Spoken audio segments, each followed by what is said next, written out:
Hello friends, welcome back to my channel. চলে আসছি নতুন একটা ভিডিও নিয়ে। মনুষ্য সন্ত ব্লগে তোমাদের জানাই অনেক অনেক ওয়েলকাম, অনেক ভালোবাসা।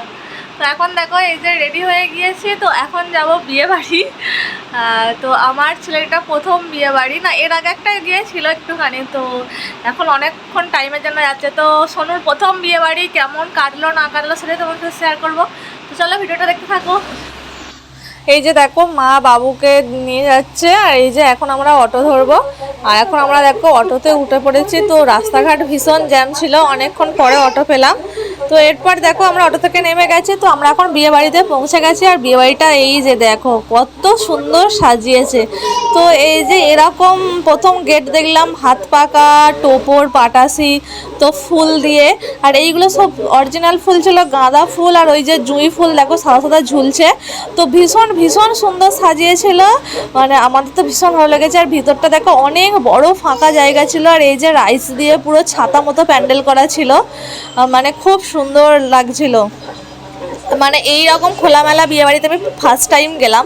এর আগে সাধারণত ভিলাতে গিয়েছি, কিন্তু এত বড় পেস থাকে না। তো এখন দেখো খুব সুন্দর ভিলাটাকে সাজিয়েছিল। আর এই যে মা বাবুকে নিয়ে যাচ্ছে। তো অনেকটা ফাঁকা ফাঁকা ছিল। আমরা প্রায় একটু তাড়াতাড়ি পৌঁছেছিলাম, তাড়াতাড়ি মানে 7:30 নাগাদ। তো তখনও অনেক গেস্টরা আসেনি, অনেক এসেছিলো অনেক আসেনি। তো আমরা গিয়ে এখন দেখো এই যে সবার সাথে গল্প করছে, মা চেনা হয়েছে। আর বিয়েবাড়িটা কার বলি, বিয়েবাড়িটা ছিল আমাদের পাড়ার একটা দিদির মেয়ের বিয়ে। তো আমরা গিয়েছিলাম। তো এখানে আমি আর মা বাবুকে নিয়ে আগে গিয়েছিলাম, আর ওর বাবা পরে গাড়ি নিয়ে আসবে। আর আমার মানে মানিকের বাবা একটু পরে গাড়ি নিয়ে আসবে, আর আমার শ্বশুরমশাই যাননি। তো এখানে দেখো একটু স্টল নিয়ে নিচ্ছিলাম। আর এই যে স্টলে ছিল দেখো শিক কাবাবগুলো, দেখো এই যে ঝুলছে কাবাবগুলো। সত্যি কথা বলতে কি কাবাব করেছিল, কাবাবটা মানে আমার অন্তত অতটাও ভালো লাগে না, মানে আর অনেকেই খাচ্ছিল, তবে আমি অতটা পছন্দ করি না, মানে আমার অতটা ভালো লাগেনি। তো এই যে কাবাব নিয়ে এখন আমরা খাচ্ছিলাম। তো মা পকোড়ার ফ্রেঞ্চ ফ্রাই আর ফিশ বল করেছিল, তো মা ওইগুলো খাচ্ছিল, মা যেহেতু চিকেন খায় না। আর এই যে রাইস দিয়ে দেখো এই যে পুরো চেন চেন করে ছাতা মতো প্যান্ডেল করেছে। আর ওই যে ভিলাটা, তো ভিলাটা ছিল এসি ভিলার ওই জায়গাটা দেখো, ওটা বিয়ে হবে, বিয়ের মণ্ডপ মতো। তো এই যে অনেক মানে তখন মোটামুটি লোকজন এসেছিলো। এই যে মা এখানে একটু খাচ্ছে, তো আমি বাবুকে নিয়ে বসেছিলাম। আর মানে প্রচণ্ডই তো গরম, ভীষণ গরম। তো ভিতরটা এসি ছিল। তো এই যে দেখো ওর বাবা এখন চলে এসেছে, তো ওর বাবা মানুকে নিয়ে বসে আছে। আর এতটাই গরম যে ওকে স্যান্ডো এক্সাইজ গেঞ্জি ছাড়া অন্য কিছু পরাতে পারিনি, কারণ ভীষণ গরম আর ও কিছু পরতে চাইছিল না, যার জন্য ওকে স্যান্ডো গেঞ্জি পরিয়ে নিয়ে গেছিলাম। আর এই যে এখানে মকটেল দিয়েছিল। তো তোমাদের দাদাভাই এখন মকটেল আনতে গেছে আমার আর ওর জন্য, দুজনের জন্য। তো ও এসে আমাকে দিল। আর এই যে এইদিকে পুরো পরপর স্টল ছিল। তো স্টলে ছিল এই যে seekh kebab, French fry, fish ball, coffee. তো ফিশ বলটা ভালো টেস্টি ছিল, ফ্রেঞ্চ ফ্রাইটাও ভালোই ছিল। তো এই যে দেখো এখানে আমাকে একটু জুস এনে দিল।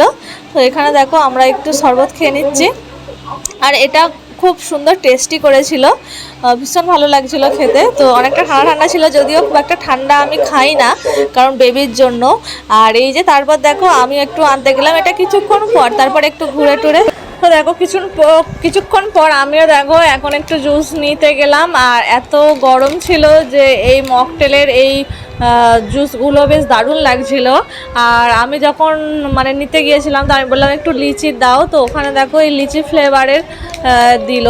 তো এটা খুব সুন্দর। তো আমি আর তোমার দাদাভাই খাবো, তাই 2 গ্লাস নিলাম। আর এই যে দুজনে মিলে খাচ্ছিলাম, তো ভীষণ সুন্দর লাগে, মানে এই গরমের সময় এটাই বেশ ভালো লাগে। তো এরপর দেখো আমরা উপরে যাব। তো আমার ছেলের একটু খিদে পেয়ে গেছিলো, যাই ওকে খাওয়ানোর জন্য একটা রুম খুঁজতে যাচ্ছিলাম। তো ওপরে গেলাম, তার নিচে দেখি ওখানে খাবার জায়গা ছিল, আর ওখানে অনেকেই খেতে বসে গিয়েছিলো। তো তখন 8টার মতো বাজে। তো এখন দোতলায় উঠবো, দোতলায় দেখবো কোনো রুম ফাঁকা আছে কিনা, ওকে একটু খাওয়াবো। তো একটা মজার ব্যাপার কি জানো, আমরা বিয়েবাড়ি গিয়েছি, কিন্তু বউ তখনও রেডি হয়নি। বউ মানে বিকাল 4টে পর্যন্ত তো হেলদি ফটোশ্যুট করতে করতে হয়ে গেছে। তো 4টের পরে স্নান ফান করে তো ও সাজতে বসেছে। তো 9:30 পৌনে 10টার সময় বউ তবে সিংহাসনে বসেছে। দেখো সিংহাসনটা ফাঁকা, আর ওটা বউ বসার জায়গায় ছিল, আর এই যে এটা বর বসার জায়গা। তো বউ বসার জায়গায় যেহেতু বউ না, এই যে ঘরের ভিতরটা, তো বউ ওখানে সাজগোজ করছিল। তা বউ বসার জায়গাটা দেখো, অনেক মেয়েরাও মিলে ফটো তুলছে, তো আমরাও একটু ফটো তুললাম। যেহেতু বউ নেই, তো বউ তো সাজতেই ব্যস্ত, তখনও সাজ কমপ্লিট হয়নি, তাই। আর 4টেই সাজতে বসেছে, তো 9:45টার সময় তবে বউ সিংহাসনে বসেছে। তার আগে মানে ক্যামেরাম্যানগুলো রীতিমতো মানে ঘুরে বেড়াচ্ছে, মানে খাচ্ছে, পকোড়া খাচ্ছে, কাবাব খাচ্ছে, তো সব কিছু খাচ্ছে। তো কী করবে বলো, বউ নেই, কার বা ফটো তুলবা, বড়ও আসেনি। তো এই যে উপরে দেখো ওকে একটু খাওয়ানো হয়ে গেছে, আর এই যে আমরা এখন নিচে চলে যাচ্ছি। তো নিচেটা এই যে খাওয়ার ব্যবস্থা ছিল, আর পুরো মানে সব হলগুলোই, মানে পুরো রুমগুলোই সব এসি ছিল। আর ওকে যেহেতু বেশিক্ষণ এসির মধ্যে রাখা যায় না, কারণ বাইরেটা আবার গরম ঠান্ডা লেগে যেতে পারে, তাই আমরা তাড়াতাড়ি বাইরে বেরিয়ে গিয়েছিলাম। তো দেখো যেহেতু বউ সিংহাসনে নেই, বউকে দেখতেই পাচ্ছি না, সাজগোজ করতে ব্যস্ত, তাই এখানে আমরা খেতে বসে গেছি। দেখো ফিশ বাটারফ্লাই, স্যালাড, নানপুরি, চানা পনির, পোলাও, মটন কষা, মটন না খেলে কাতলা, তারপর চাটনি, পাঁপড়, রসগোল্লা, সন্দেশ, আইসক্রিম আছে। তো এই যে ছিল খাবার মেনু। তো এই যে এখানে আমরা খেতে বসে গেছি, আর এই যে পোলাও আর মটন, যেটা ভীষণ ফেভারিট। তো এই যে আমরা এখন খেতে বসে গেছি, আর বাবু আছে মায়ের কাছে। তো আমাদের এই যে খাওয়া দাওয়া হয়ে গেছে। তো এখন প্রায় 8:30 পৌনে 9টার মতো বাজে। এখন দেখো মোটামুটি অনেকটাই ভিড় নিচে, মানে অনেক গেস্টরাই চলে এসেছে, আর এই যে ভীষণ সুন্দরভাবে সাজিয়েছিল। তো এই যে দেখো এখন মোটামুটি ভালোই ভিড়। তো এখন এখন আমি বাবুকে নেব, তো তারপরে মা খেতে যাবে। আর ওইখানে দেখো বাবু মায়ের কোলে দেখো ঘুমিয়ে গেছে। তো ও তো মানে বিয়েবাড়ি গিয়ে ওর এইটা ঘুমানোর সময়, তো ক্লান্ত হয়ে গিয়ে দেখো ও মায়ের কোলেই ঘুমিয়ে গেছে। ওই যে দেখো দেখতে পাচ্ছ মায়ের কোলে ঘুমাচ্ছে। তো মা এখানে সবার সাথে বসে গল্প করছিল। তো আর তারপরে দেখো খানিকক্ষণ আমি নিয়েছিলাম, তো ঘুম ভেঙে যাওয়ার পর তোমাদের দাদাভাই ওই যে ওকে নিয়ে একটু বাইরে ঘুরছে, আর আমি সেই ফাঁকে একটু কুলপি খেয়ে নিচ্ছিলাম। তো কুলপিরও স্টল ছিল, তো অনেক কিছু স্টল দিয়েছে। আর এই যে এটা মেকআপ রুম ছিল, তো সবে মানে মেয়ের মেকআপ ডান হলো। তো এই যে এতক্ষণ পরে দেখি লাস্টে বাড়ি যাওয়ার সময় বলি না একটু বউকে দেখে আসি, দেখি সাজা হলো কিনা। তো এসে তখন 9:45 বাজে, তো দেখলাম সবে বউ সিংহাসনে এই যে বসেছে, তো তাকে ঘিরে ধরেছে সবাই, গিফট দিচ্ছে। আর এদিকে ক্যামেরাম্যানগুলো টানাটানি করছে যে দিদি একটু পোজ দাও, ফটো তুলি। তো মেয়েটা মানে কোন দিকে যাবে বুঝতেই পারছে না। ওর নাম ছিল দিয়া। তো খুব সুন্দর মেকআপ করেছে, বেশ ভালো লাগছিল। তো খুব সুন্দর লাগছিল।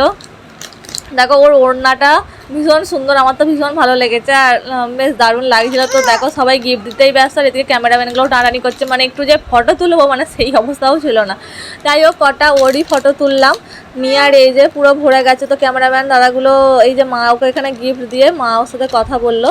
তো তারপর এই যে এখানে বর আসা, দেখো বর চলে এসেছে, তো আমি একটু বর দেখতে এলাম। তো একটা জিনিস ভালো লাগলো কি, আমরা সাধারণত দেখি বর মানে সাধারণত নিজের গাড়ি বা 4 চাকায় করে আসে, তো এখানে দেখো বর ওপেন একটু খোলামেলা জিপ গাড়ি করে এসেছে। তো এই যে বর, তো ভীষণ ভালো লাগছিল দেখে।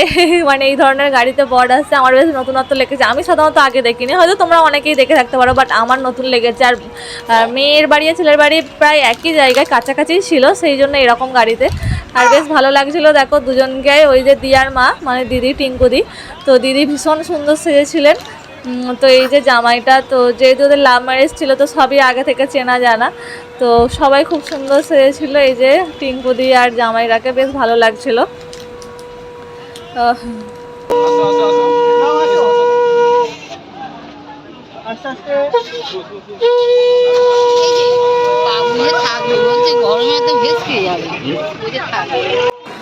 যেহেতু অনেক রাত্রে বিয়ে ছিল, তো সেই জন্য মানে বড় অনেকটাই প্রায় রাত করে এসেছে, প্রায় 10টার সময় বর এসেছে। আর যেহেতু কাছাকাছি, তো তাই মানে তাড়া নেই। এই যে জিপ গাড়িটা এখন দেখো বেরিয়ে যাচ্ছে, তো গাড়িটা বেশ সুন্দর ছিল। তো এই যে বর এখন চলে গেছে, আর দেখো সাজানোটা ভীষণ সুন্দর। এই যে সামনে ঢুকতেই রাধাকৃষ্ণ আছে, আর এই যে তোমার দাদা ভাই, তো দুজনে মিলে বউ দেখতে এসেছিলাম। তো তারপর এখন দেখো বাবুকে একটু ভিতর দিকে নিয়ে যাচ্ছিল, আর গরমে কি বলবো মানে ভীষণই হাঁপিয়ে যাচ্ছিলাম। আর তারপরে বেবি নিয়ে তো ও তো অন্য কিছু জামা পরাতেই পারিনি, যার জন্যই স্যান্ডো গেঞ্জি পরিয়েই ওকে নিয়ে গিয়েছিলাম। আর দেখো এখন প্রায় 10টা বাজে, তো এখন মোটামুটি দেখো নিচেটা ভালোই ভিড়। তো নিচেটা তো এইগুলো খোলামেলা ছিল, আর ভিতরটা এসি ছিল। তো বাইরে বাইরেই যেহেতু প্রচুর স্টল লোক মানে জন এখানে বসেছিল, তো ওই যে বড় মা বসে আছে দেখো, ওই বড় মার নাতনির বিয়ে ছিল। তো এখন দেখো রাত হয়ে গেছে, আমাদের মায়ের খাওয়া দাওয়া হয়ে গেছে, তো আমরা ওই বড় মাদের নিজেদের প্রাইভেট গাড়ি আছে 4 চাকা, তো আমরা তাতে করে বাড়ি চলে আসছিলাম।